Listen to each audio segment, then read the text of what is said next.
Welcome to the Romance of Reality discussion group. This maiden voyage, this initial journey, I just want to introduce the overall concept of the notion I have, the idea I have, which is to found a church, something along the lines of, and this isn't the name now yet, but I'm going to start off with a tentative provisional name and then eventually discuss where it might go.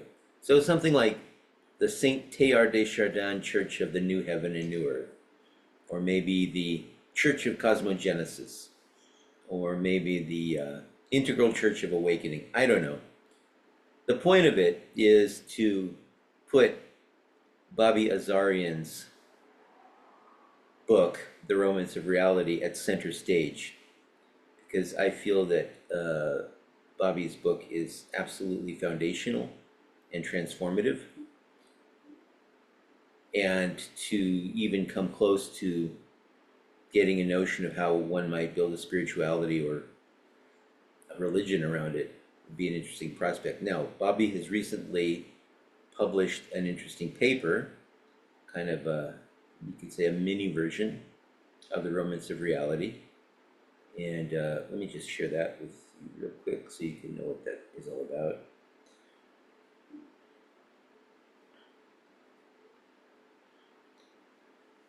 It's an article in Substack, Constructing the MetaReligion, Mapping Concepts from Eastern and Western Religion onto the Story of a Self-Organizing Universe. So in this meeting, I'd like to just go over maybe the first 1 or 2, 3 paragraphs of Bobby's article just to get us started. This is actually going to be part 1 of a much longer series, I hope, and I'm hoping to get more people on board. If you're watching the recording of this and you'd like to join in, please contact me and we can continue the discussion. Before we jump into Bobby's article, though, what I'd like to share is what you might find in an ordinary mainline church called the Statement of Faith. But what this is, it's not a statement of faith. And I'm going to show you why in a second. It's actually a statement of make-believe. So in this church, in the Church of Saint Teilhard, we don't so much believe propositions as strive imaginally to make believe. What we behold is what we make believe. And by holding up these make-beliefs, not these beliefs, but these make-beliefs, these provisional propositions, in order to find out their validity, their truth, we want to test them so that we might arrive at performative justifications. If these beliefs, of course, they're metaphysical beliefs, they're not beliefs about, do I believe 1 and 1 is 2, or that there's a chicken crossing the road if I see a chicken crossing the road. I'm not talking about physical beliefs. I'm not talking about beliefs that are scientifically and empirically testable. I'm talking about metaphysical and theological beliefs, which are not empirically testable. And because they are not empirically testable, they can't really justifiably be called beliefs, because they can't be tested to be true or false. So what they are is they're make-beliefs. They are propositions we pose to reality, propositions or proposals about ways to live that we then go out into life and we kind of test drive. So rather than enforcing a litany of dubious propositions, like in a statement of faith, for example, which we only pretend to believe while secretly doubting, we propose the imaginal adventure of living our lives as if the following statements were true. So the following statements are proposals of possibilities, not assertions of truth. The first proposal comes directly from Bobby Azarian's book, The Romance of Reality. Not just Bobby Azarian, of course, scientists throughout the 20th century, first and foremost of which was Teilhard de Chardin, asserted the notion of a cosmogenesis. So make-belief number one is we pretend to believe, that is, pretend as we strive to believe, meaning we strive to see reality as if cosmogenesis reflects and recapitulates reality. Through the lenses of science, we now see that the cosmos has been evolving, developing, and growing for about 14.5 billion years, revealing its beauty in ever more complex, novel, and conscious ways. And it doesn't look like it's going to be stopping soon. One basic fact about the nature of reality is becoming indubitably clear with every new year of scientific advancement. Life finds a way. So this is an article of faith. And this, in fact, I think is the real meaning behind what traditional Christians call the resurrection of Christ. Of course, back in late antiquity, during the time of Jesus, they didn't have the kind of scientific and linguistic perspective to explain the way that life continues to arise and not be defeated throughout many, many stages of evolution and development. That the universe just keeps becoming more and more complex, more novel, more conscious. In other words, it keeps resurrecting in different forms. So the way they put that mythologically back in late antiquity was they told the whole story about the crucifixion and resurrection of Christ. But what the meaning of that story is that life finds a way. That cosmogenesis, the creation of the cosmos and its unfolding development, says something about the basic nature of reality. And even if we humans are so stupid and thoughtless and ignorant that we destroy ourselves for whatever, political, social, economic reasons, and, just completely make ourselves disappear, well, maybe that's just one version of humanity that has to go away.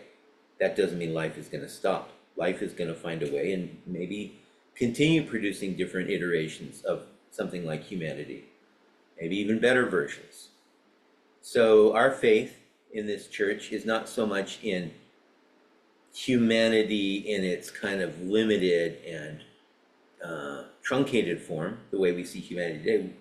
I mean humanity with a capital H, like that impulse of self-aware being, which arises again and again and is the product of evolution.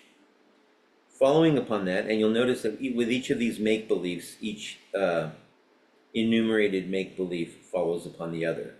So once we establish that cosmogenesis reflects and recapitulates reality, we can then go on to understand that the good is the only known absolute. What make-belief number one suggests is that the cosmos is in the process of being created by a creator who loves the good, the true, and the beautiful just as much as we do when we're at our best. The creator then is the good who does good, and anything in divine creation that appears as evil or bad or ugly or false, notice all the air quotes there, cannot be anything more than a cognitive illusion, a mistaken perception, a hamartia, which is the Greek word for sin in the New Testament. It's a hamartia, or missing the mark of the way we see the world. And so really, everything that we call bad and ugly and false is nothing more than a concealed good that has yet to ripen and be revealed to us as such. Because all manifestations at their deepest level are good, and they only appear relatively good or bad from our distorted perspective. Following upon that make-belief, we have make-belief number three. Death is an illusion. In this church, we strive to try to understand reality with the assumption that death is actually an illusion. Of all the mistaken perceptions, the concept of death appears to be the most stubborn. If all of the things we humans consider to be evil are nothing but a concealed good waiting to emerge, as proposed in make-believe 2, then it follows that the heretofore false belief in a supreme enemy called death is the most unreal illusion of all. So everything we call death is really just a transformation of life form. It's just what life is doing.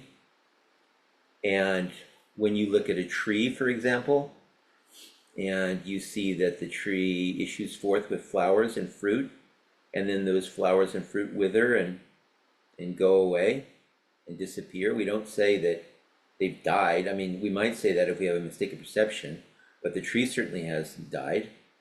The life that's phasing through the tree phases through the flowers and fruits. The flowers and fruits rise and fall, but the life goes on. There is no death. There's just a transformation of life from one form to another. Number 4 gets into human issues. Make-believe number 4 is that altruism trumps egoism.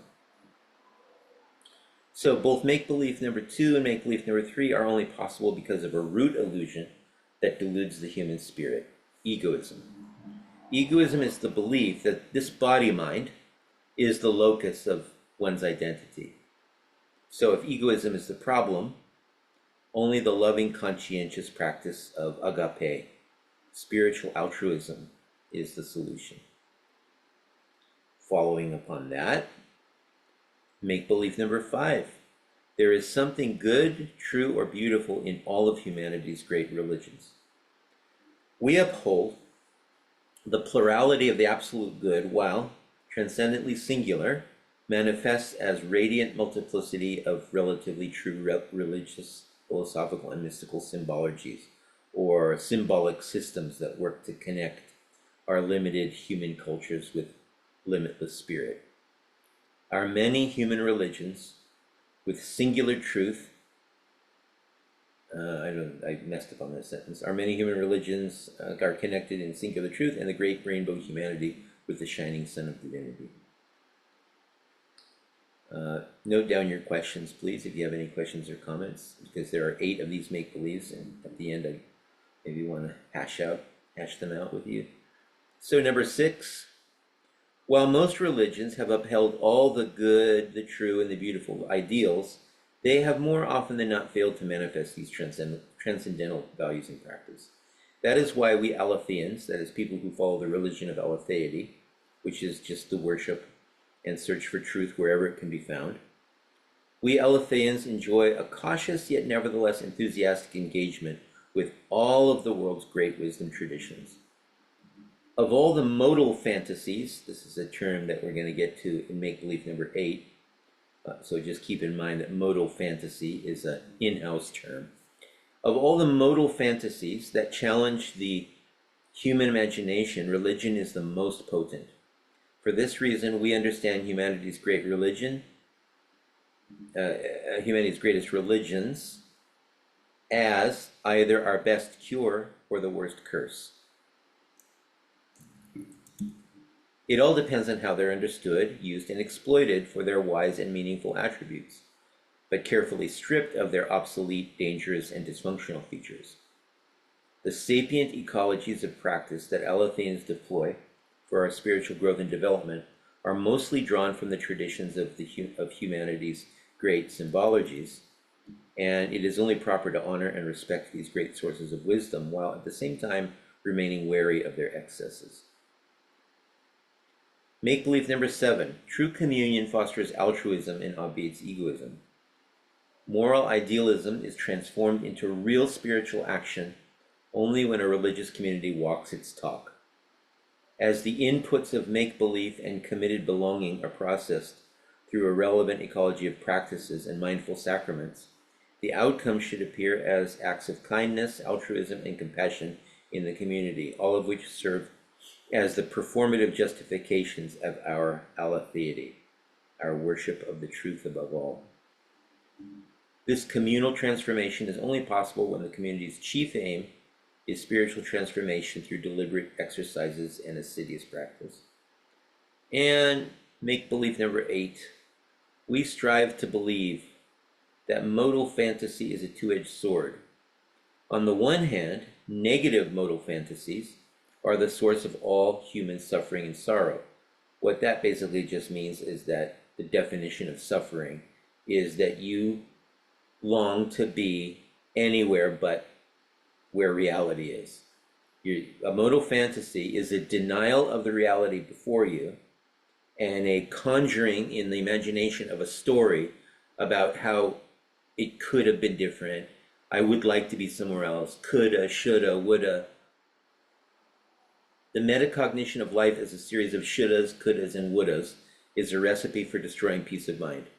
Aletheia teaches, shoulda, coulda, woulda, never said the Buddha.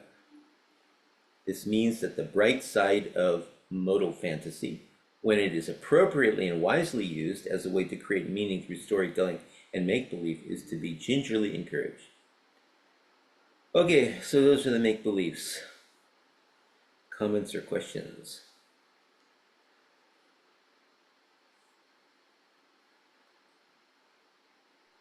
Yeah, I was gonna just sort of posit some, I don't know, FAQ sample example questions because I see a lot of why you wrote this, how you wrote this, and I agree with it in large part. I haven't torn it about bit by bit to be like, oh, what about this and what about that? But I think it's very on point. The good question though is just to explain how do like these various regional religions manifest good, but also manifest this falling short. And you had covered that in Make Believe 7 quite a bit.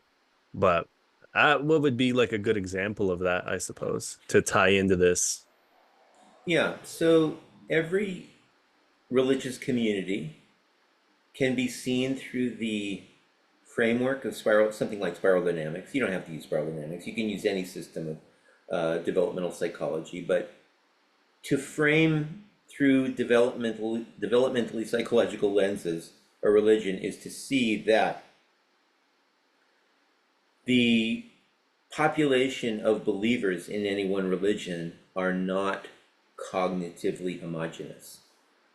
So, first of all, just starting with the difference between first tier and second tier consciousness, most, the vast majority of believers in all the world's great religions are operating at the level and spiral dynamics of first tier consciousness.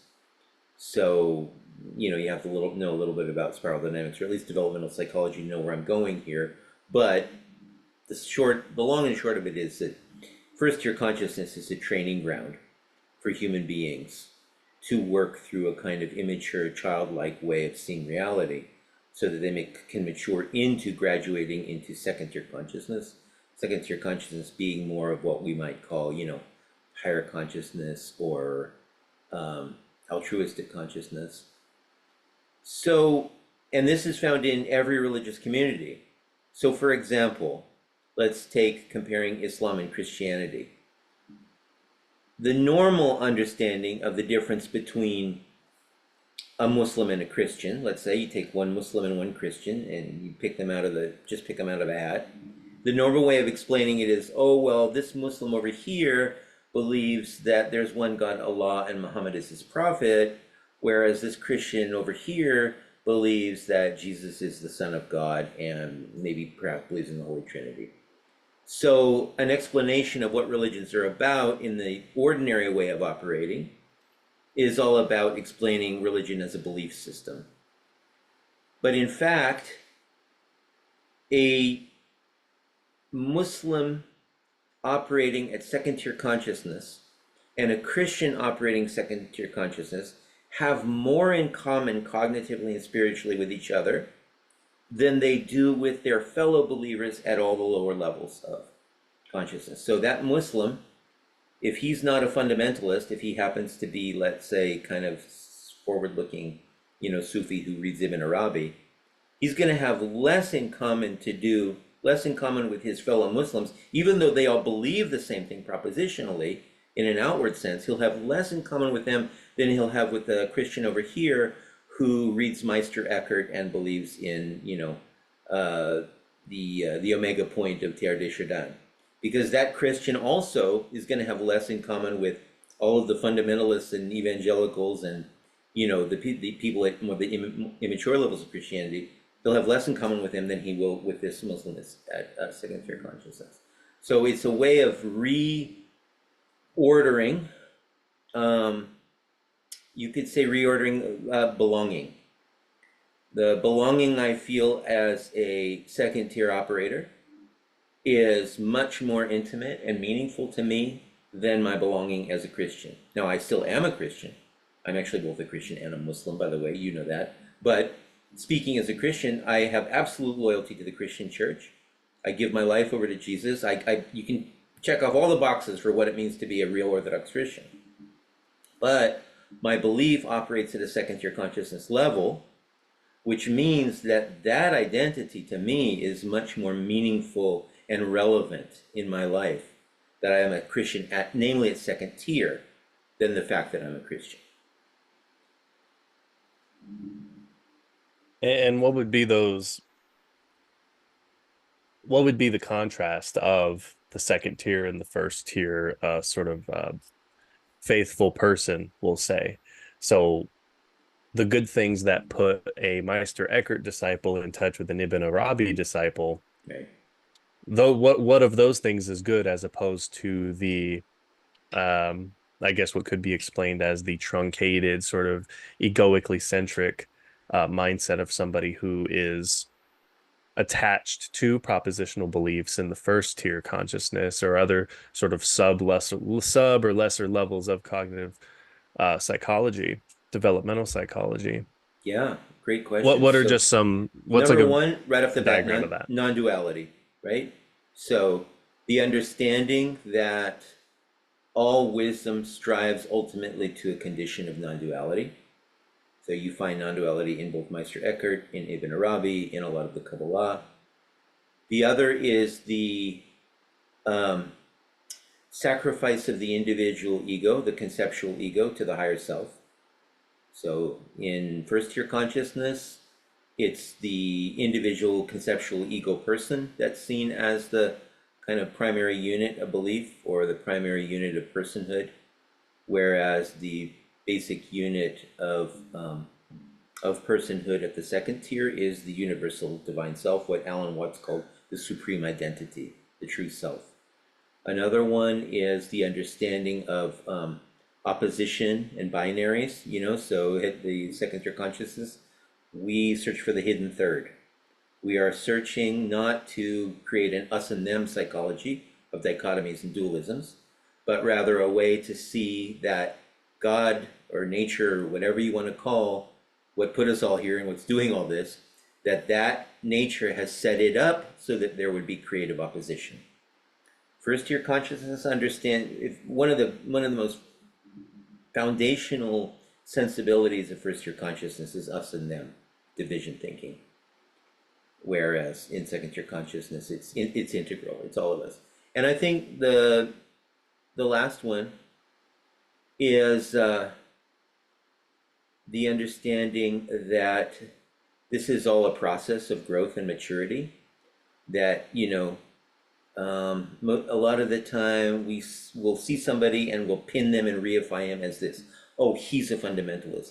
Oh, he's a wacky new ager. Oh, he's a communist. Oh, he's a Democrat. And we fix it in our mind that that person is going to be like that always. When in fact, all these identities they're just stages of growth. I mean, if I could tell you how many stages of growth I've gone through and how many identities and communities I belong to. So belonging to different communities and having different belonging identities, it's not a bug, it's a feature of human development. So, rather than seeing a person go through a lot of different changes in their life and, make some kind of cute criticism like, oh, that guy is always changing. He was a Muslim last year and now he's a Christian. Like, when is he going to find the truth or when is he going to stop? Well, that's actually a feature of growth and creativity when you can go through multiple identities. So that's another feature of second tier consciousness, is the understanding that we're all in process and we're not reified units. That was a good way to put that, to contrast non-duality with dualistic concepts of attachment and us and them, tribal. I mean, it's the same kind of thing you might see in politics and other things that would concern more down to earth, quote unquote, people who might not be in touch with cognitive science and religious subject matter. Right. Um, Another thing that kind of caught my interest was we were talking about the movie What Dreams May Come Yeah. with Robin Williams, based Uh-huh. off of, like you said, Swedenborg's visions. Right. Talking about process and development, I imagine it's just as many levels of hell as there are, up Right. to the many levels of Absolutely. paradiso there are. Those are our that's effectively a way to look at stages, and where everybody's at isn't like they've been there forever. There's Yeah. people who've been there that moved up. There's people that have been up here but maybe moved down a little bit. It's not like a fixed Yep. outcome. It's not a fixed thing. Exactly. Just kind of seeing that more fluidly. When you were talking about modal fantasies, that kind of reminds me of like the conspiracy mindset, or like a Yeah. Gnosticimists, where they kind of think of it like, oh, screw this place, Mount Yaldabaoth, it's all your fault, kind Yeah, of right. escapism. The ultimate No. modal fantasy, right? Yeah, Gnosticism. Uh-huh. Yeah, that's But good. I was relating it to that. I didn't know if you had more to say about how, like, what's a manifestation of a modal fantasy for like a common churchgoer, or um I don't know. I do just kind of see that little dent in cognition that people have, where yeah, if you do have this big bad guy, got his tendrils and everything like Hydra, Yeah, that's that doesn't really lend to your growth, because when right. you're in an us and them tribal mentality, you're Hmm. really only kind of bumping against two different hard places and you never go anywhere. It seems like. Yeah, I think the main way it appears in everyday consciousness is just through certain key phrases people use. The one that comes to the top of my mind is people who say think something like this: "Oh, that wasn't meant to happen," as if there's some other reality alongside this one, right? I mean, things happen, and just because you have a modal fantasy about how you would have liked that to happen doesn't mean it's real. It's just a fantasy. That's what happened. Mm. Or what else? Uh, I mean, yeah, you hear all the time from people. But You should. People are telling other people, shooting on people. That's what I call it. Don't shoot on me.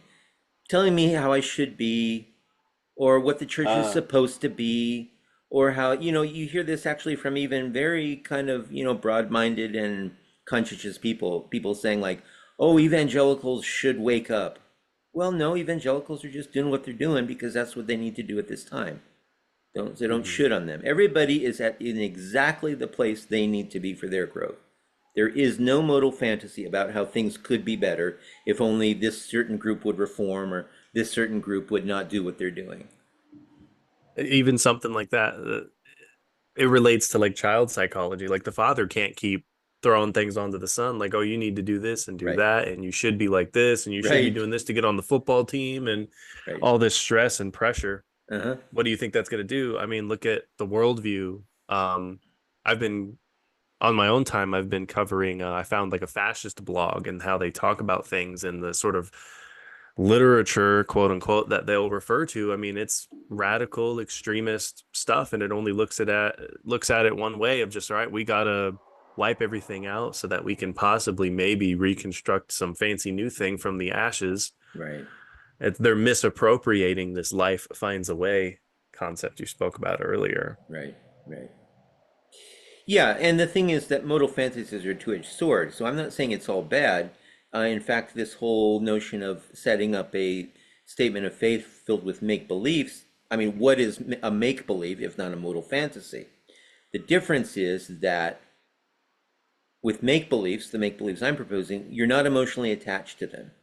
Like when I say something like, "Oh, this wasn't meant to happen. I didn't mean to break my leg when I went skiing," you know, well, that's what happened, and to be attached to the idea of your ski trip having happened without you breaking your leg is just going to cause you sorrow. That's where suffering comes from. Suffering comes from not accepting the reality of what is. So if after you take your ski trip where you broke your leg, you just sit there and whine for weeks about how I shouldn't have gone on that ski trip, this wouldn't have happened if I'd gone on that ski trip, you're just causing yourself sorrow from attaching yourself to that modal fantasy. But if you set up a modal fantasy which you already accept from the outset, you're not attached to, you simply want to experiment with it and see if it's true. And if it turns out not to be true, fine. I wash my hands of it. So that's the difference between a good modal fantasy and a bad one. That does relate to a lot of like things that have to do with shame and guilt.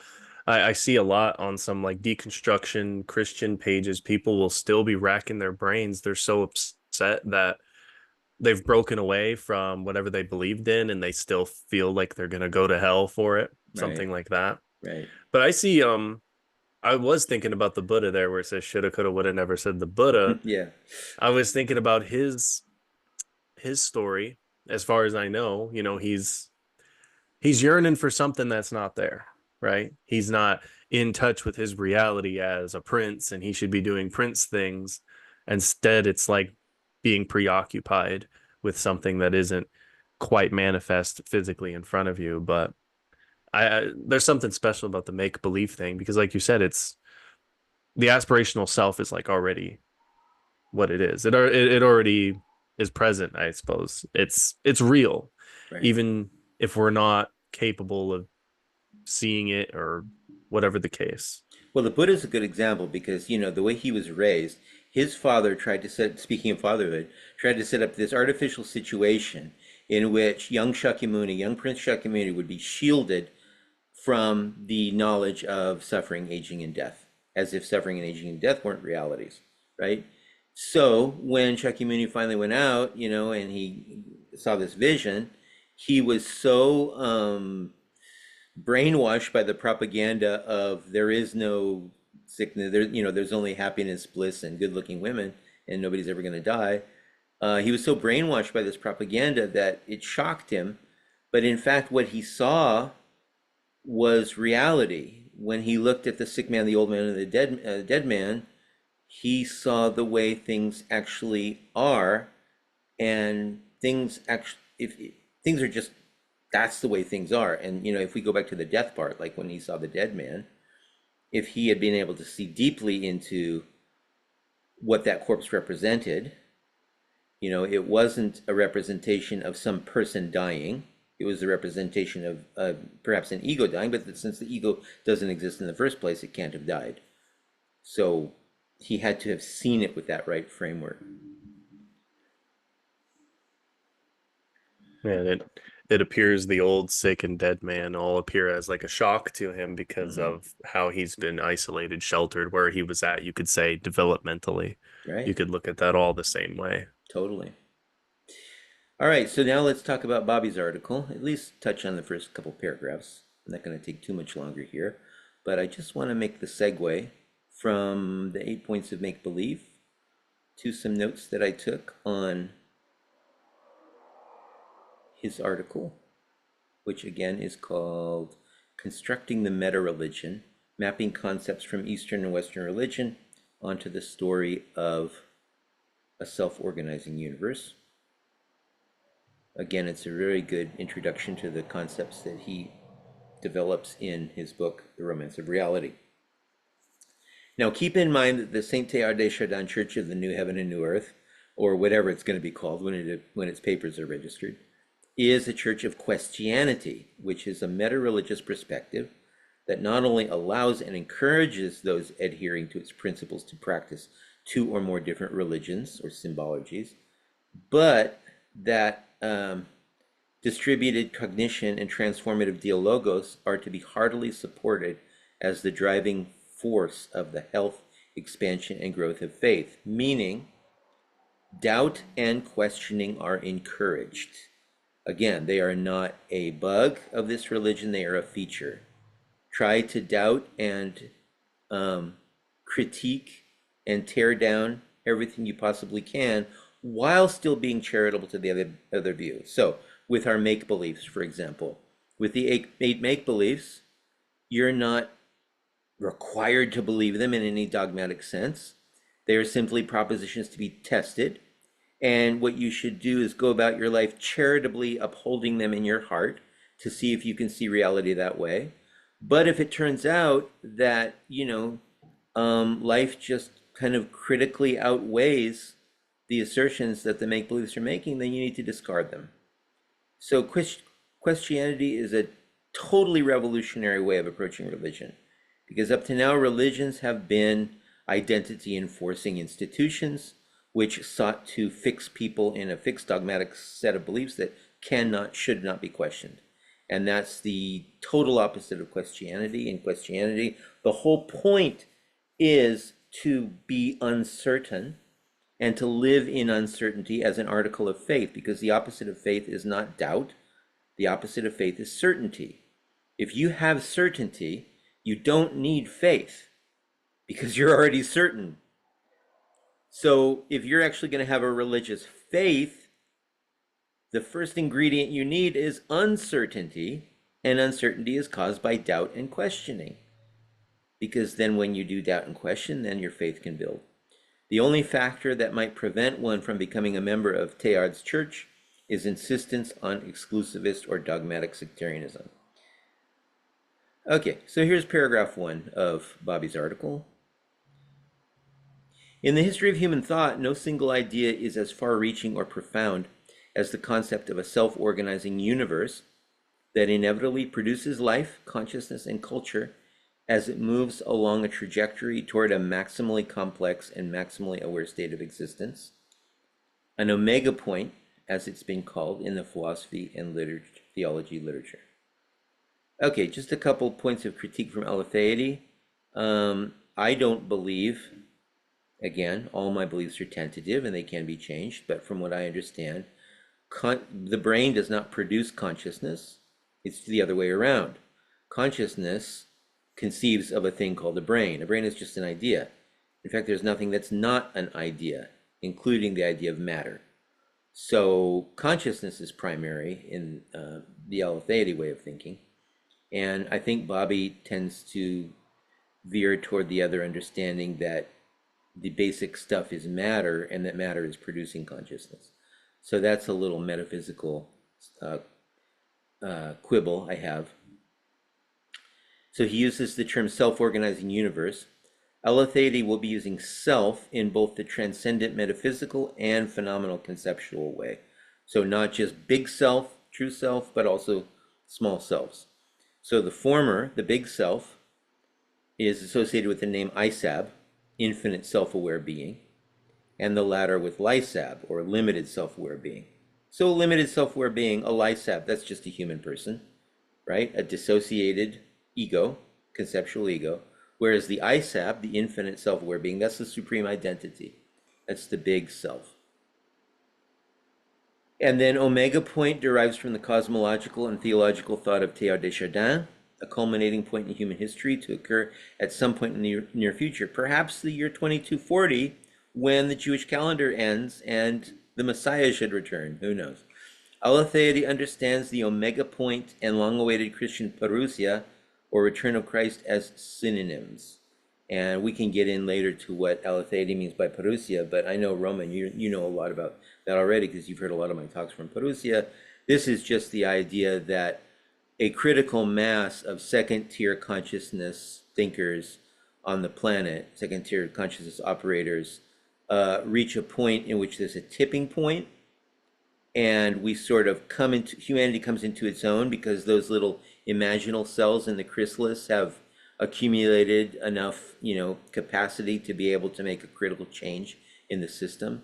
So this is when humanity, or at least a significant and relevant portion of humanity, recognizes itself as having arisen to this state of Moshiach, like the anointed one who has come into the fullness of his human potential.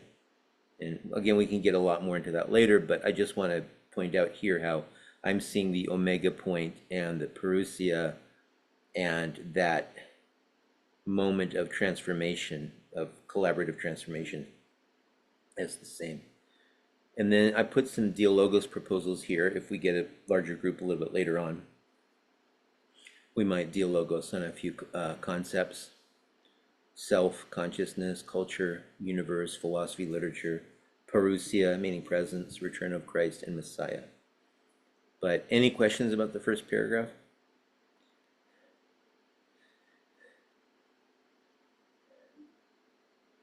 Could you scroll down just a tad right there? There was something I was looking at. Oh, okay.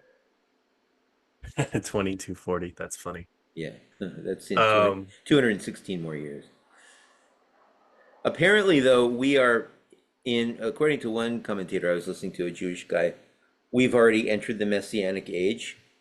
It happened in 1989, and there are a lot of markers for it. But one thing he pointed out was really interesting was the fact that the original anointing oil was found near the Dead Sea. This is really interesting. I just maybe this is a little side thing, but it's kind of interesting. A little reminder that perhaps we've entered the Messianic age. This is from 1989. Israeli archaeologists searching caves near the Dead Sea have discovered what they believe is a 2,000-year-old jug of once fragrant oil of the kind used to anoint the ancient Israelite kings, which means that if there's going to be a Messiah in the literal sense, a Moshiach, an anointed one, we now have the oil to do it. So that's kind of interesting. The oil is extracted from a plant that no longer exists. I didn't know plants could go extinct like that too. Well, I guess I don't know evolution science that well, but Okay, paragraph 2. In a previous post, Waking Up the Universe, we explored this idea from beginning to end and discovered that the cosmos does not seem to be a meaningless machine steadily winding down, but rather a creative, evolving entity that is always becoming more organized, functional, and alive.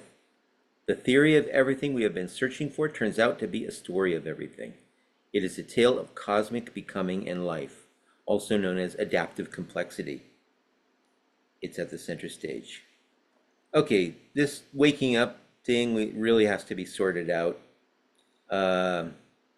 Terms like awake, woke, awakened, wake up, etc., and other uses in common parlance will be abandoned under aletheity in our church in favor of the present participle awakening or waking up.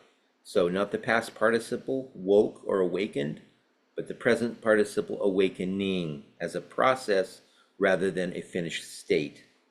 Moreover, this kind of spiritual metanoia is assumed to be a process rather than a one-time event, like born-again Christians saying, I got saved. Whereas in the Orthodox Church, I think the language is more expressive of reality. We say we are being saved, not I got saved. So you don't wake up one day and become spiritually awake or enlightened. It's a gradual process, and only rare individuals throughout history, like Ramana Maharshi and Nisargadatta and others, like clicked into this state of total awakening. But that is such a rare event that does not happen to 99.99999% of people. The terminology of spiritual sleep and awakening has so filtered down into public discourse that it has become farcical on both the left and right sides of the ideological spectrum. While many on the left mistake their self-righteousness and mental enslavement to spurious collectivist ideologies and dubious identity politics as being woke, it's not hard to throw a rock without hitting the most empty head of some right-wing conspiracy theorist telling us to wake up, sheeple. Meanwhile, what it really means to be truly spiritually awakened gets lost in the rhetorical hysteria. This is why I would advise those of us who have an inkling about what enlightenment and noetic awakening actually involve should stop using the language of woke and awake altogether. There are currently so few beings on this planet who can qualify as actually being awakened as a done deal, as a past participle, that this terminology only gets watered down and rendered meaningless when it is applied to the somnambulists who are associated with the false awakening of the walking dead, spiritually speaking, on both sides of the political and ideological spectrum.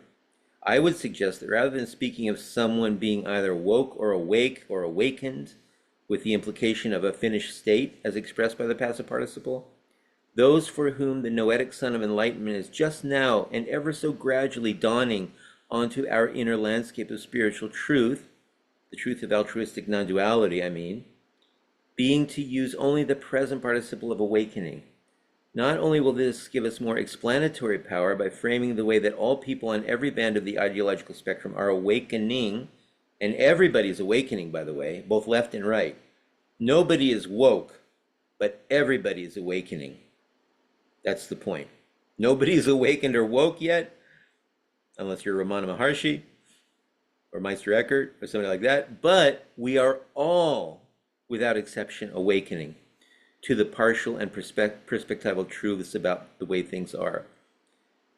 But it will, I would hope, reduce the us-them duality of the former language, which pinned some of us as being awakened or woke, and others not so much. The whole of human society, all 8 billion of us, are currently awakening together, like a butterfly from a cocoon. The spirit of life is moving through us all, and even though some are developing a little slower than others, we are all experiencing the same inevitable suffering of the birth pangs of the new humanity that is emerging from our transformational sleep. Too few of us are really sufficiently woke or awake to mention, but all of us will continue to be awakening together.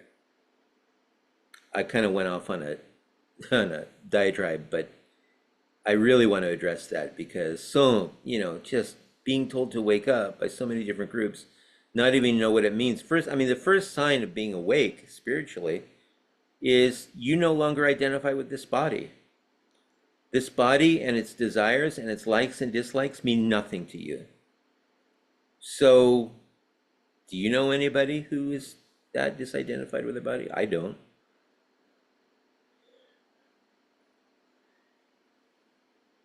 Not totally, but in some form, because I know even just my more, well, I won't just say standard Christian conversion because that's not really how I experienced it. It did feel inherently special, but it was just sort of coded in the experience of, oh, this is a Christian thing that's happening because you're reading the Bible or something. It's like, well, it felt that sort of, yeah, it's I don't want to just say feeling because it seems like it's a lot more special than that, but it was that realization that it is all just more than this, even just something so simple as that. It's all more than this. I'm Mm-hmm. not here to just serve the body or the mind. Right. There's something beyond it, and that it's in, I suppose, in service to, um, that is both beyond me, beyond just my desires, and I know that I can devote and exert energy toward making an end out for myself that has nothing to do with my material comfort and prosperity. Right. So there's even a little like inkling of it there. That's good. Yeah, I mean, and that is awakening. Doesn't mean you were fully woke when you experienced that, but you did taste the awakening, and that's really what we're getting at. Okay, last paragraph for today, paragraph 3. When we explore the details of this story, nature's secrets begin to reveal themselves at a dizzying rate. We see suddenly the history of the universe not as a series of random events, but as an intelligible and semi-predictable process of progressive evolution and knowledge creation. Through a series of nested emergences, so far generating matter, life, mind, and culture, nature is continually developing, learning, and transcending itself. And a few notes on, for example, nature. In Aletheia, we use nature and God synonymously. And, there are several, in Kabbalah, we do that with B'nai Baruch. Spinoza defined God as Deus siva natura, meaning God or nature, meaning the terms are interchangeable. God, nature, nature's God, God's nature, it's all the same, completely identical. Evolution, development, and change. These concepts make up the fundamental fabric of Aletheia. Again, this position represents a complete and total reversal from the hard dogmatic stance taken by symbology of the past, most of which, apart from a few manifestations of Taoist and Buddhist practice, established ideologies of resistance against change, questioning, interrogating fundamental beliefs. And that's about as far as I want to go today. Hopefully people watching this recording will be enticed to want to talk about more. And there is certainly a lot more in Bobby's article that we can get into. Maybe for next time we can read, I won't comment on, but we'll read the 4th paragraph from the actual article. Constructing the MetaReligion, mapping concepts from Eastern and Western religion onto the story of self-organizing universe. Okay, so I've commented on 1, 2, 3. Let's read this 4th paragraph. In this vision, the universe is not only growing more complex over time, it is also growing more aware. This awakening of the world's inanimate matter is happening on Earth through the creation of a growing number of conscious agents. While every living organism is part of the collective intelligence that is our biosphere, our species represents the current pinnacle of nature's awareness. As humans are the only known form of adaptive complexity that possesses self-awareness, and now an awareness of the cosmic self-organization process that we are an integral part of. Actually, I want to go to the next paragraph because it ends with a great Carl Sagan quote. This paradigm challenges us to reconsider our relationship to nature. We are called to see ourselves not as mere observers of an indifferent universe, but as active participants in a grand and majestic story of cosmic awakening. As self-aware systems with agency and free choice, we are the stewards of the self-organizing universe, and it is our responsibility to continue creative evolution and to keep conscious experience in existence. Through our efforts to survive as individuals and to sustain the collective, nature itself becomes self-aware. As the cosmologist and educator Carl Sagan said, we are a way for the cosmos to know itself. Now, the next time we meet, I'm definitely going to want to comment on Bobby's clear obsession, and this also shows up in the Romance of Reality, with this notion of free will. I personally have big problems with free will. I think it's an illusion, but I know there are a lot of people committed to the idea. So maybe that's a good place to kind of stop and open up some ideas for discussion later.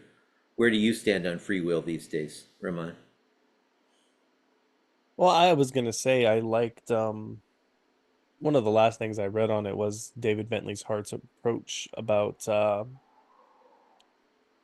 it's basically it depends on, well, there's a couple ways I kind of look at it is it's yes, um say something is let's just say a total reality, a total uh wide scope of potential possibilities, and all of them are basically covered, Mm-hmm. and the free choices that conscious agents might make are essentially kind of already a part of the catalog, I guess. And free will is more or less based on what somebody understands, perceives, Mm-hmm. knows, their capacity, their agenticness to be able to make particular and certain choices for Right, themselves.